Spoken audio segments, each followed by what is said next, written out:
After yesterday afternoon, I had to change my sermon this morning. I couldn't ignore that yet there was another shooting in a religious holy place. I felt so helpless, almost hopeless. And after the bomb threats all week, I felt that we have gone down a path in this country which we will not be able to crawl out. I want to blame our administration, those people in power who are furthering this hatred, who are inciting those to act, and who refuse to take responsibility for this incitement. Those who spout their own hatred in dog whistles and invisible references to what they really mean to say, but know that their followers know exactly what they mean. It's getting worse. And I'm getting angrier and angrier that it's getting worse. So how do I look at these tragedies through the context of forgiveness? I don't want to forgive. I don't even want to think about it anymore. There is a quote making the rounds that holds up the words of Joanna Macy, an eco-theologian who I believe holds a prophetic voice. She states, "Thus do we realize ever again that the simple eloquence of telling the truth liberates us to find insight, solidarity, and courage to act, despite rapidly worsening conditions. When we face the darkness of our time openly and together, we tap deep reserves of strength within us. Many of us fear that confrontation with despair will bring loneliness and isolation. But on the contrary, in the letting go of old defenses, truer community is found. In the synergy of sharing comes power. In community, we learn to trust our inner responses to our world and find our power."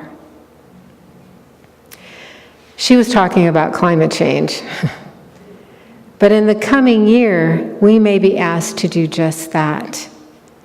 To deal with this hatred that's surrounding us, to deal with the climate change that is enveloping us, to discern and reflect and go deep in this congregation on what you are and what you want, where you want to go. She meant these thoughts to determine our response to climate change, but they can be used for this current violence and also for what we need as a congregation to do in the next year. Sheryl Sandberg had a book come out years ago called Lean In. And that phrase became popular in speaking of how women can have power and could balance motherhood and career. I've only read excerpts of that book, but that phrase entered my mind in looking at what our nation needs to do right now. We need to lean in. We need to lean into love, lean into action, lean into finding ways to spread love and not hate. Lean into our 7 principles because something needs to be done. And we need to also lean into our next phase of being a congregation. We need to lean into looking at the past that we may not want to look at, to forgive what needs to be forgiven, and to clear a path to look at what the future can hold. We can do this. It won't be easy. Moving forward many times never is. But as the saying goes, you can't move forward by looking in the rearview mirror. Forgiveness does not mean forgetting, and forgiveness does not mean inaction. As we forgive, we need to look at what lessons can be learned from whatever happened. We need to look at how things could have been done differently, here within our congregation and in the outside world. Right now, I cannot forgive the 2 white men who killed and tried to kill with bombs. Right now, I'm in that phase that Reverend Barbara spoke of as shock and anger. I cannot forgive them, nor the people that incited them to action right now. I do know, though, that to move on past this tragedy, I need to forgive to create action, to work on remedies to change this house of hate that shelters those who believe in racism, who believe in anti-Semitism, who believe in misogyny, who believe they can rid the world of all people different than themselves. These 2 white men this week are terrorists, and we can call them nothing less. So today I haven't spent much time on moving on with what this congregation will need to do. Outside events have interfered. Reverend Barbara spoke on ways we can move through the past to look towards the future.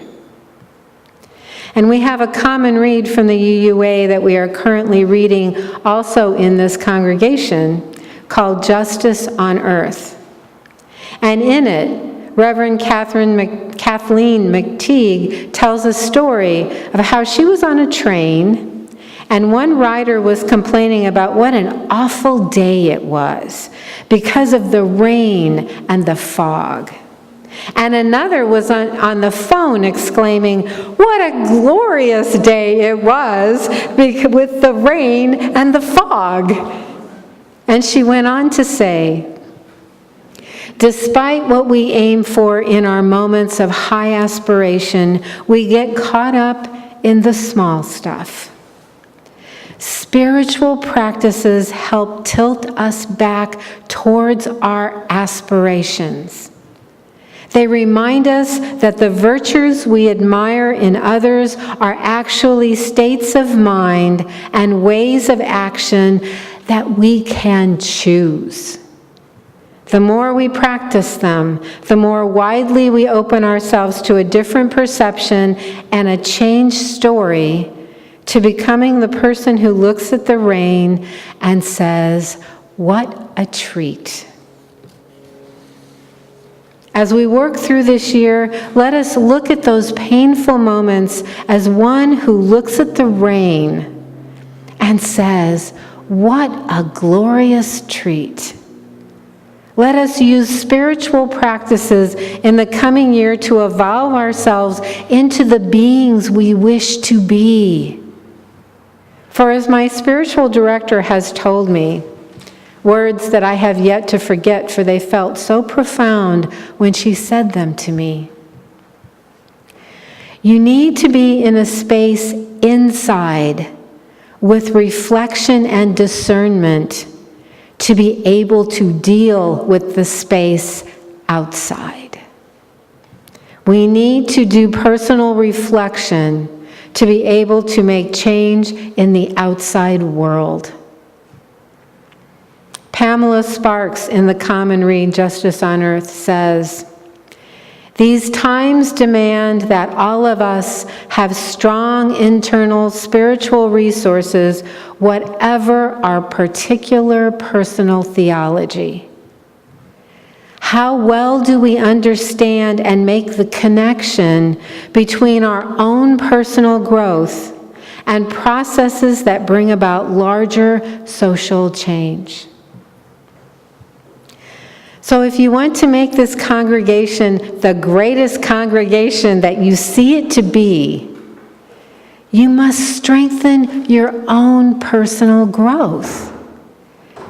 And isn't that why this congregation is here for all of you? We have all come in search of something, and this place is here for you in that search. For it to function at its best, it actually requires that each and every one of you grow. That will be the greatest challenge in the coming year. And that is our ultimate challenge in making this a better world, in changing the state of violence we seem to live in. Growth is required for us as a congregation to make it stronger, and is required for us to make change in the outside world. Forgiveness is just the beginning. Let us remember the stages that Reverend Barbara spoke of this morning as a stepping stone to move on. Forgiveness is just the beginning.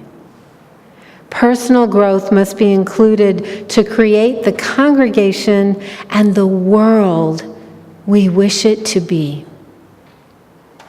May it be so. Blessed be.